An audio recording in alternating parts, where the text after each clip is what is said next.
We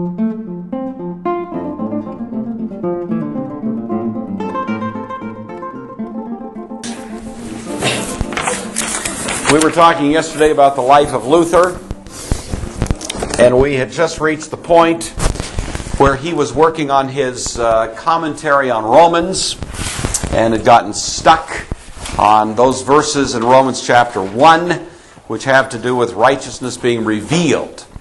So you recall that comes flooding back into your brain things, right? You're just as if we were uninterrupted by 23 hours apart from each other. So anyway, Luther did get past his little tough spot in Romans 1, but as it turns out, that was the same moment when Pope Leo was starting his program to try to raise money to improve St. Peter's, and in the interest of doing that, he sent out these indulgence salesmen whose purpose was to sell what are called indulgences. By the way, indulgences are still available in the Catholic Church. Spencer. Sorry, so was the indulgence concept that the Pope just came up with when he realized he needed more money? Like, how long have they been around? No, they'd had the idea of indulgences for some time. Sydney. So, if these indulgences are applied on your death, so do you get to skip all of those limbo states and purgatory and go straight to heaven? Yeah. The fundamental purpose of the indulgence is to reduce your time in purgatory. And so your ability, the question of whether you go to heaven or hell really is a function of your stand. I mean, in classical Catholic thought, you're standing in the Catholic Church, but they have a notion of what's called eternal guilt and temporal guilt. It's temporal guilt that determines how much time you spend in purgatory.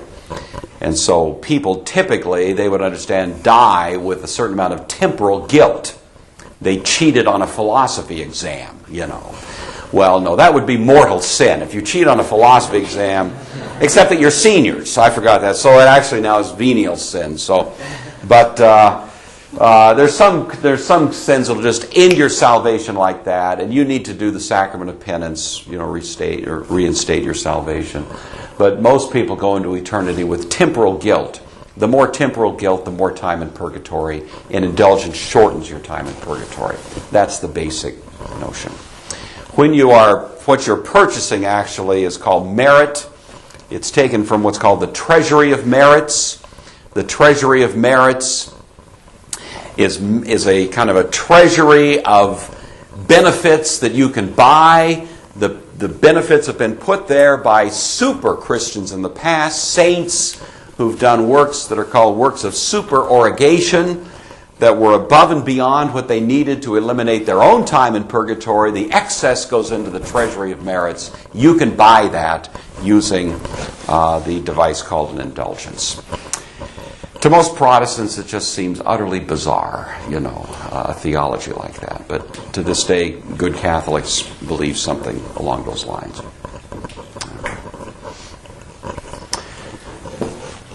All right. So anyway, you know the name of Tetzel. Tetzel was the indulgence salesman that went basically to certain parts of Germany. Tetzel is Tetzel.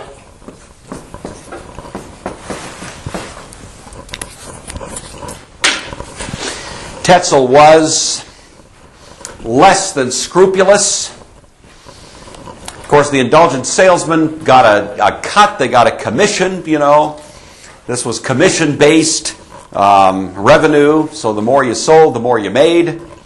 And Tetzel, I think, was sent by the Pope to Germany because he assumed the people in Germany were pretty backwards, pretty unsophisticated, and so they would believe what a guy like Tetzel might say, whereas more sophisticated theological types were sent to other parts of the world where the people might have somewhat greater, you know, sophistication. So Tetzel shows up, and of course when he reaches the little town of Wittenberg, he starts peddling his wares on the streets thereof, and he's using all kinds of famous little ditties to sell his indulgences.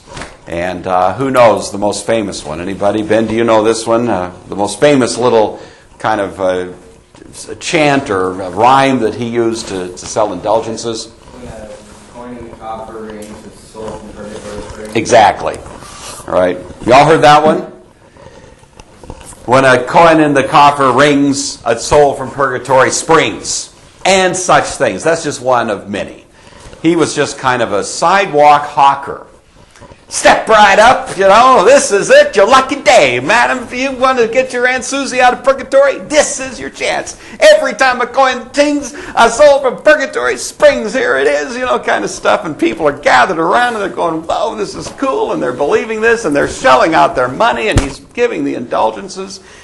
And these poor folks who are, they've never been to seminary. They don't know. That this guy's acting on behalf of the Pope. The Holy Father has sent him. He's got the credentials to prove it. And so these folks are figuring, this is, and of course most of these were very poor people. So they were going and just emptying out what little savings they had and bringing it there, and of course the Catholic Church is getting tons of revenue. Tetzel's doing very well in the process. But Luther was having heartburn. And the more he heard about this practice, the more upset he became. But he's just he's a monk, he's a theologian. He's on the faculty at Wittenberg, but he doesn't want to go up directly. He's not going to go out there and call Tetzel out, and do something like that. So he writes a little tract in which he simply raises certain questions. Certain theological questions about the practice of and the theology behind the selling of indulgences. And as he works it out, it turns out that he has basically 95 propositions, which represent critical questions about this practice of selling indulgences. And he takes them, they're written in Latin, He doesn't intend for this to be part of the public consumption. He's not writing something that he expects to be, disseminated throughout Germany, let alone the rest of Europe. It's just essentially an invitation to a debate among the faculty at the university on this point. And of course, that little document that I'm referring to, you know of as the 95 Theses.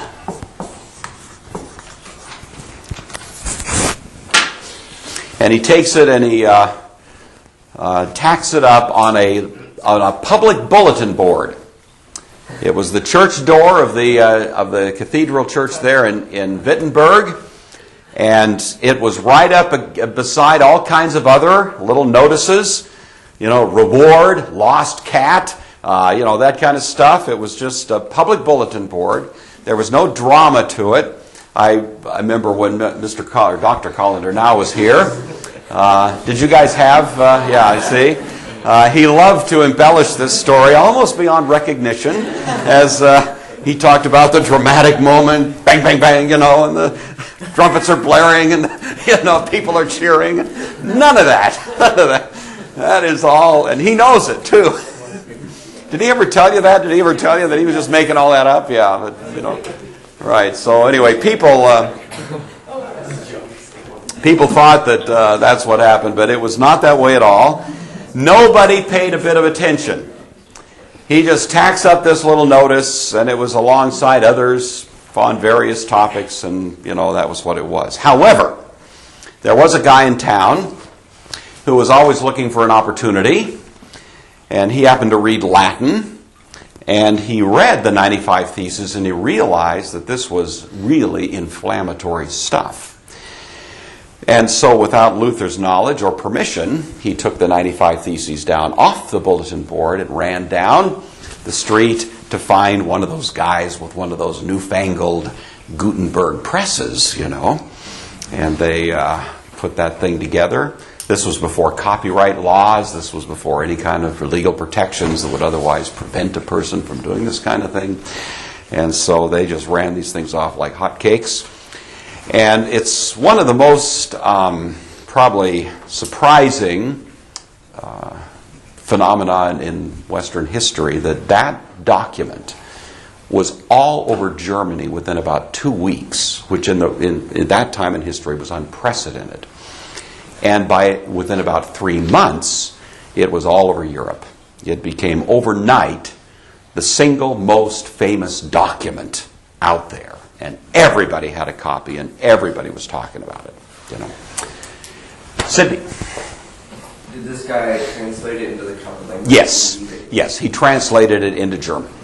And it was thereafter translated into all the other European languages. Was that your question? Yeah, sorry, I should have mentioned that. Right, so he could read it in Latin, he translated it away it went. Luther was probably the most surprised of anybody at the way that this thing was swept through Europe. So anyway, that was, by the way, the day that the 95 Theses were tacked on the church door of Wittenberg was what day? It was October 31st. That's right. Year?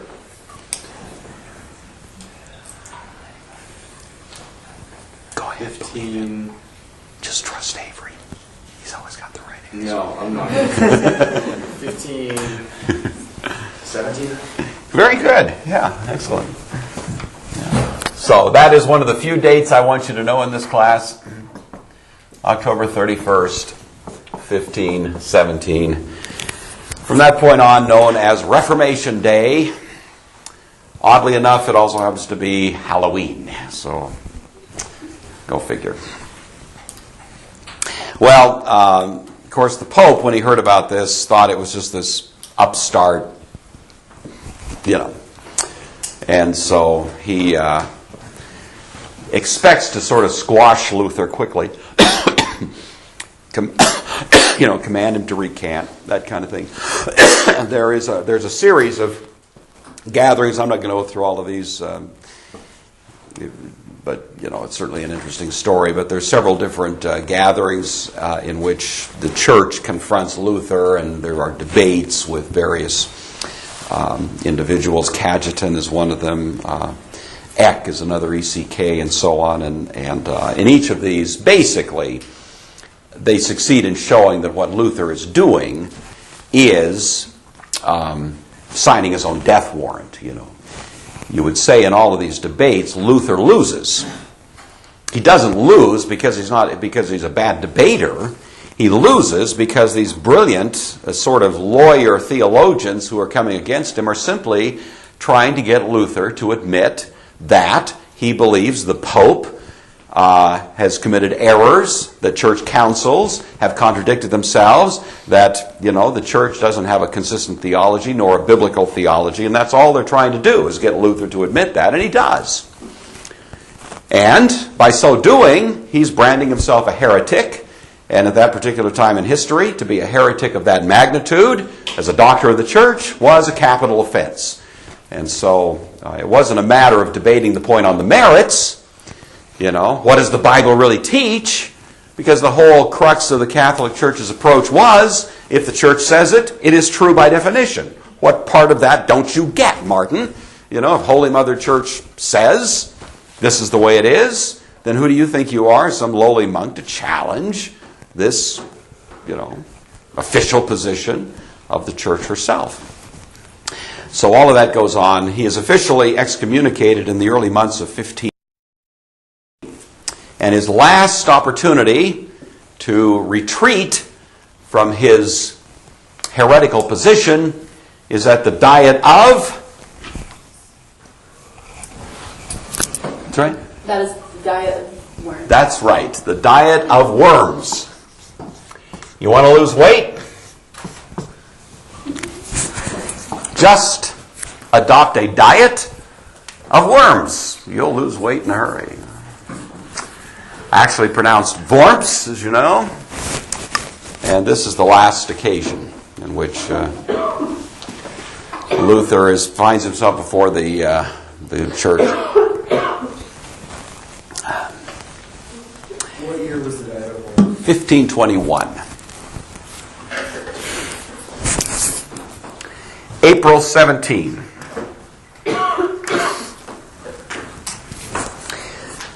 What happened is of course, it was quite an assembly. They had the emperor himself was there, a young man, Charles. He was a Habsburg, if you know your European history, which you would. Who'd you take? Oh, you took it from Miss Garfield, didn't you? Yeah. Did she cover all of this? Did she cover any of this? I think she may have started a little bit later. Or did you take it from her? No? Never covered it? You did? A little bit? Okay. Anyway, the Holy Roman Emperor was there. Young guy, he's about 20 years old. Charles, of course, the princes of the church were there, political figures. It was quite an assembly. And here's a lowly monk standing out in front of all these people, so it's pretty intimidating. And basically the Diet just says to him, okay, Luther, do you admit that these are your writings? Yes, I do. So we're giving you this one last opportunity now, to recant these writings, to repudiate them, to declare that they're heretical. And we will welcome you back into the church if you will do that. Otherwise, you are dead meat. That's kind of the terms of the... And Luther, of course, when he's first confronted with that, he doesn't immediately give his famous speech, but he says, give me a day to think about it. And so for one, he sleeps a sleepless night. He agonizes because, it is kind of a scary thing. He keeps thinking, how am I missing this? It's like the Bible is pretty clear, and I think I've made my case well enough, and I think these people are wrong, and yet look at them. They're brilliant, and it's the whole church that's telling me I'm wrong, and he does some deep soul searching. He writes an amazing prayer. If you ever have a chance to, if you ever come across it, I don't have a copy with me, but if you ever come across it, it's really a very soul-searching prayer in which he prays for courage. He believes that indeed, once he stands up the next day and refuses to recant, he fully expects he'll be dead within 2 weeks. The church has that much power, and even though he's been guaranteed safe passage and political protection, ain't probably going to count for much. These people are vicious, and they usually get the job done with some brutal efficiency. And so he just thought, this is it. But in any event, kind of bolstered by this night of prayer, he gets up the next day, gives his famous speech. Who can give the speech, or at least roughly reconstruct it, that Luther gives at the Diet of Worms on April 17th, 1521, probably the single most famous short speech in the history of the church. Who can reconstruct any part of it? That's the conclusion. Any other part of it you recall? Something like I can do no. Yes, that's in there. Josiah? I have it in my spell book, so I'll just read it. Okay, here it is. Here it comes from Josiah from his quote book.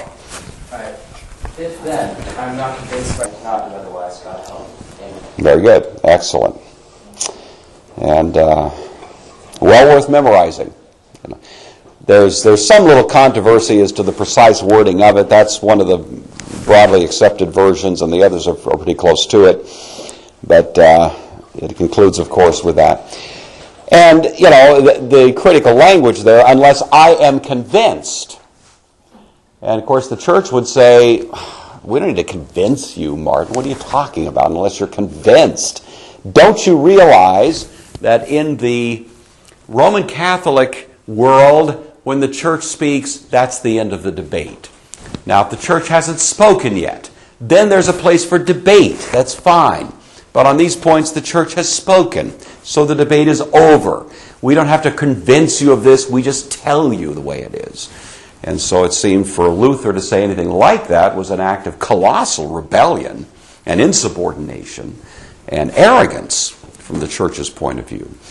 I don't think Luther was arrogant. I think he just felt the compulsion of conscience that just because somebody with big fancy clothing claiming to be a church official says something doesn't mean necessarily it's the truth. So he walks outside. There's a whole crowd gathered. Luther is a very popular guy. Partly because of his theology, partly because of the political implications of Martin Luther. Germany was really, at that time, brutalized by of all of the European nations, it was Germany that probably got the brunt of the abuse. They were impoverished economically. The church was no friend of Germany in many ways. And so Luther was a popular figure. And the people were all kind of pulling for him, wondering if he'd come through. And he walks outside and stands out on the kind of porch, outside the cathedral there in Worms. And he does whatever the gesture was of a successful athlete. And I don't know what that was. In our, it'd be like a prize fighter winning a fight, and they'll do this kind of thing.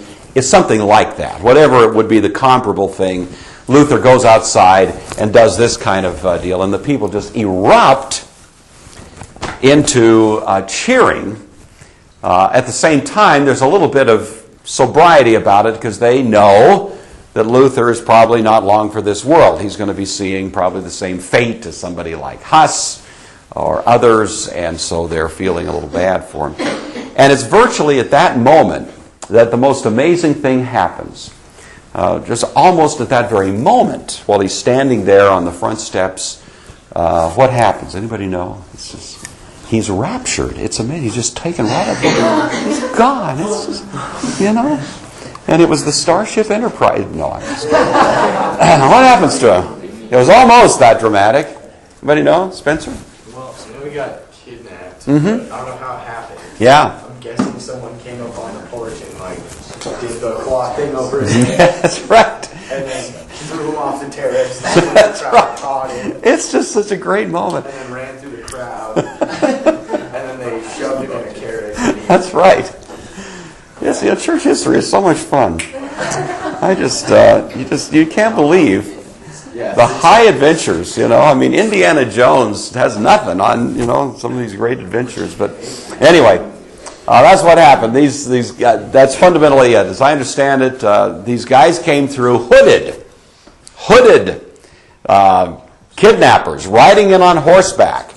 They rode right up and grabbed Luther physically. He thought this is it. Luther thought, it's over. I thought I'd have at least a week or two, but no. He thought he was dead, These are the henchmen of the Pope.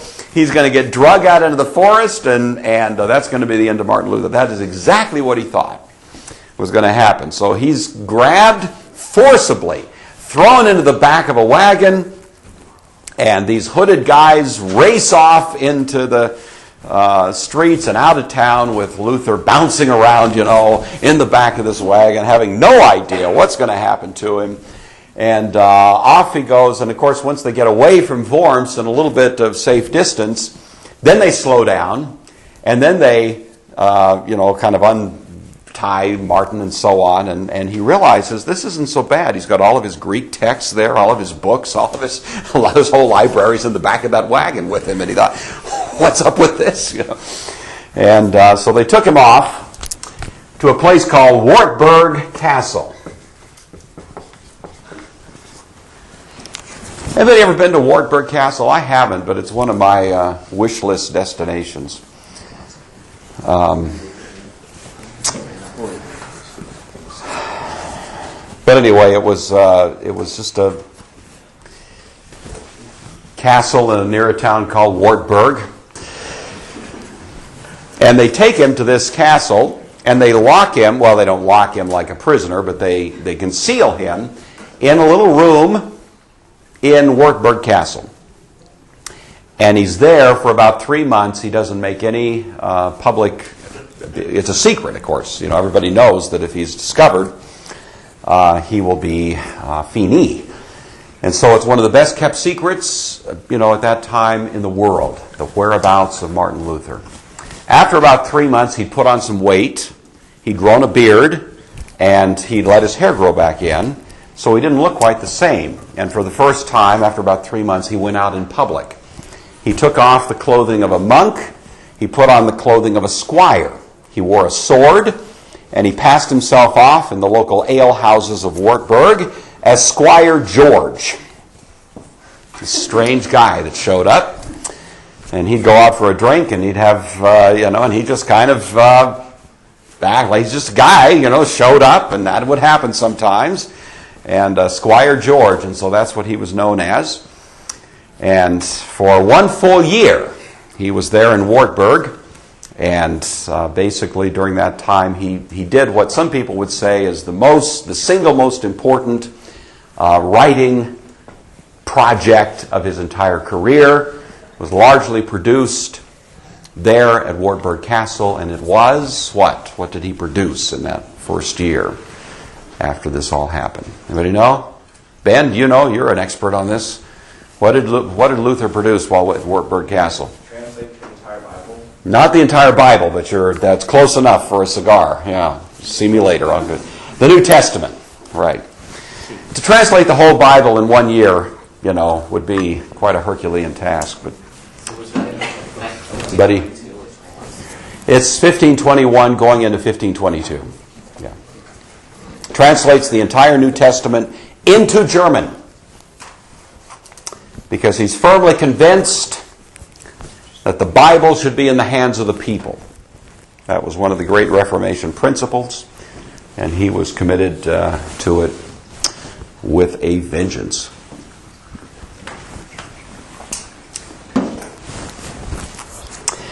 Well, after about a year, he goes back to Wittenberg. Wittenberg, by that time, is almost spinning out of control. Once the Reformation broke out, there were other forces afoot which wanted to do way more, become much more extreme than Luther ever envisioned. And these are sometimes called the radical reformers. There was one group especially that became prominent known as the Zwickau Prophets. And that sounds scary, the Zwickau Prophets, And there were others, and they were the ones that were running around, breaking into Catholic churches, destroying artwork, shattering, statues. These are called the iconoclasts. They would go in and they destroy all this stuff. And it was really becoming almost an exercise in pure vandalism in the name of the Reformation. And Luther was not very happy about it. Yeah. This is not really on the subject, but was he the one that worried of opening the floodgates of iniquity? No, that was the charge that was made against Luther. And that's an excellent point, and I want you to make sure that I return to it. But I probably won't return to it today. But I do want you to understand that phrase and why it was raised. It was raised against Luther, that Luther was opening the floodgates of iniquity. And that was the Catholic churches. So good thought. I could see it in that connection, but that wasn't where it was used. So anyway, these people are out of control. Luther finally is so frustrated that he has to get back to Wittenberg. It's about 100 miles on horseback. He takes off late one night riding. If he's caught out in the open, he's dead. He knows it. But he's got his disguise, and he's riding along, and he's a good horseman, and he's kind of makes his way, and it's about 100 miles, and he gets there sometime the next day back to Wittenberg. It's one of the great made-for-movie moments in church history. He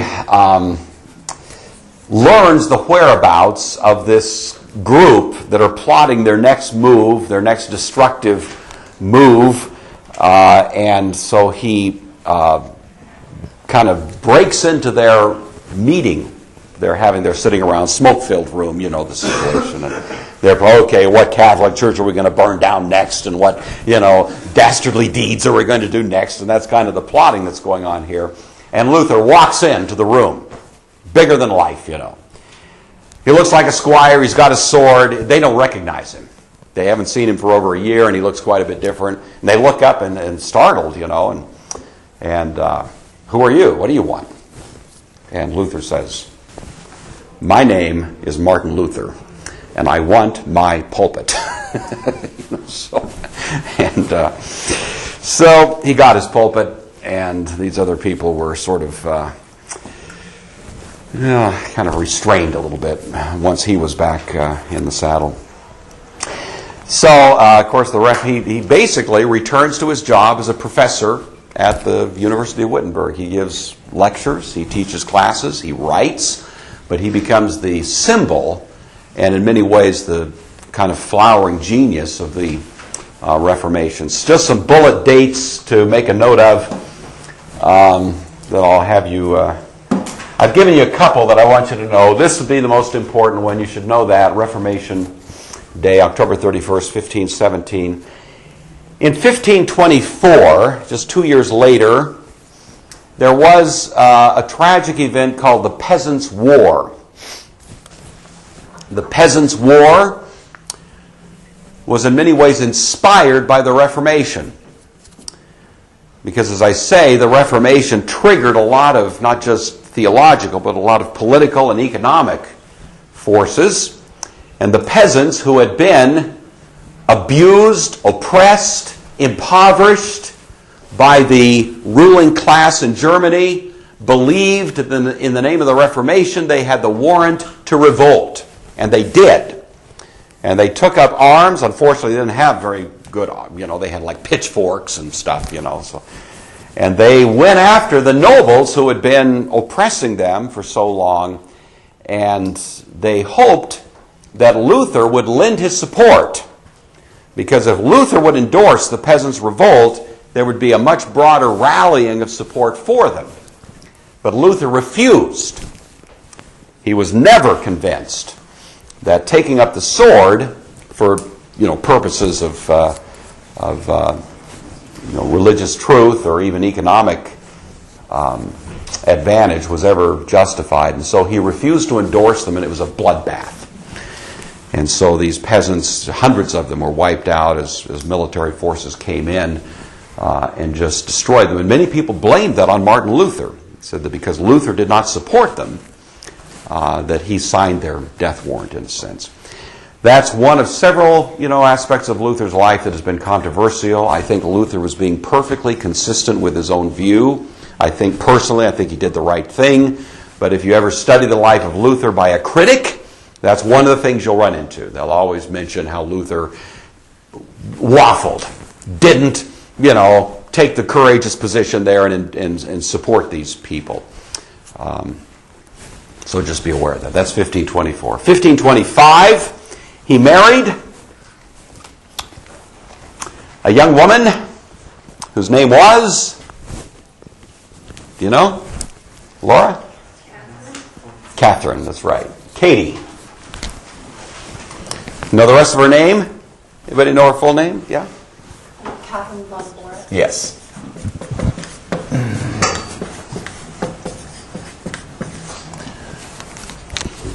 Catherine von Bora, or Katie von Bora as he commonly called her.